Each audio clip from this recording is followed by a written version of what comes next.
Guys, welcome back to my channel. It is a very wet and gloomy day here in Bracknell today, so I thought I might go and check out the Bracknell Half Marathon route that actually happened just as I moved here, but I was actually down in the New Forest. So it's not going to be a fast one today because, you know, I'm pretty tired. One for another story, as I'm sure I'll cover it at some point, but I want to do something today in the morning, and then I'm actually heading to a craft afternoon today because obviously I've moved to a new area and I need to find some ways to go and meet some new people. So obviously bike club, run club, great idea, but I also love crafts, so I thought, why not? And then tomorrow I'm going to head along to Bracknell Bike Fest, which is run by Trek in Bracknell, just to see what it's all about.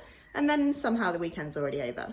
I got dressed in this top that I want to wear, but not only is it very creased, but I know this will chafe like a mother docker if I wear it, so I'll have to find something else. Got my mini Haribos and I think I'm ready to hit the road. Oh, and this adorable little bottle, which is just perfect because it fits in my pocket. Don't even know where I got it from. I got it free a few years ago. Got my Lucky Luca socks on with my trusty hookers. Anyone else tie their shoes twice just to check that they're tied properly? You might not expect it, but Bracknell is not as flat as you think, so there is 600 feet of climbing in this half marathon. And I've already had enough. And I'm at the top of the first hill. I'm actually doing it in reverse. So that way, big hill done first.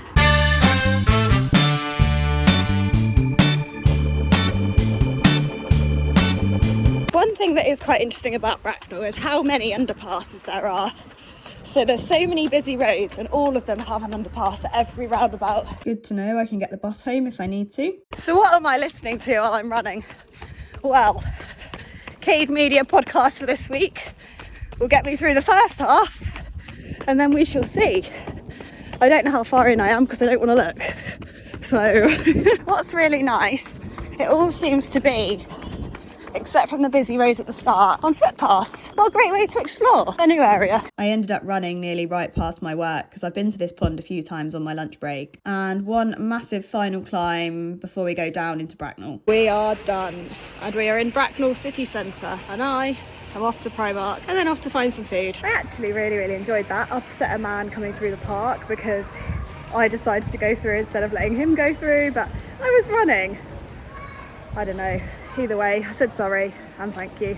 And the first thing that has hit me out of all of that is how good Bracknell is for running paths, walking paths, cycling paths, where you're completely away from the traffic. Like, most of that wasn't on main roads, so it was pretty spectacular. What I love about walking through the city centre and talking to a camera is the people that look at you and go, what is she doing? But we're okay with that. So I've got headphones on so I can pretend that no one can hear me. Yeah, it's spectacular. So pretty much the whole route was off the roads and going under underpaths, on paths, and it'd be really lovely to do with like a family bike ride on those paths or just a really chill ride. So yeah, it was really great. I came across this adorable market stall with all these little flower pot men and I almost bought one. And I am now in Wokingham to go and do my crafty afternoon. I've put my car some complete random place, I've no idea where it is, on some weird side road somewhere because I got to the library and which is where it is, and you have to pay to park, and I was like, I don't think so. Which raises the question, how far would you be prepared to walk to avoid paying for parking? Now, I have been known to definitely walk 3 miles before. This luckily is like 0.3, but yeah, what about you? Good morning. It is Sunday morning and the weather is much nicer today. Still a bit chilly, might rain, bit windy, but the sun's out. So I am going to head out on the bike and see where I end up, and I'm going to take you with me.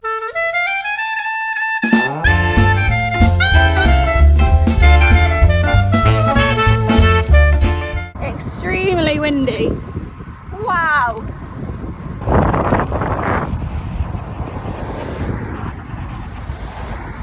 I really don't want to moan, but that bike is still absolutely horrendous to ride, so still got to get that sorted. And it was very windy today, but I actually weirdly enjoyed it. Once I got the annoyance out of my head of the bike, it was good. But I'll put a clip of the noise it makes in after this, and you let me know if you think that's normal.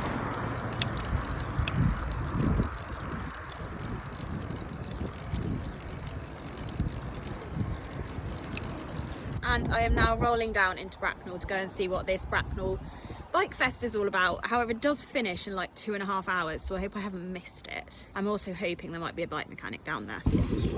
Honestly, this creek is driving me nuts. Driving me loony. Lovely, I can't see the sunflowers.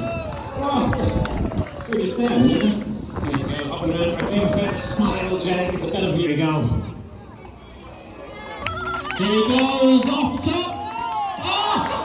I really want to go at this. Bike is gone. It is back at the bike hospital track, basically, to see if they can get to the bottom of it. I got a really clear video today, so hopefully we might get somewhere. And now I'm just walking home. It's an odd one, isn't it? That complex of girl cycles 55 miles, step count 0. So you end up feeling like you haven't done anything, even though you have actually done quite a lot. But it was actually a really lovely ride this morning, aside from the... But it was so windy, I almost couldn't hear it. You know what I mean? So yeah, no, I'm just going home, be a Tesco, and then chill out for the rest of the day. Thank you for watching. I know this was a bit like all over the place, but I hope you've enjoyed it if you've got this far. I expect a lot of people haven't. And I'll see you in the next one.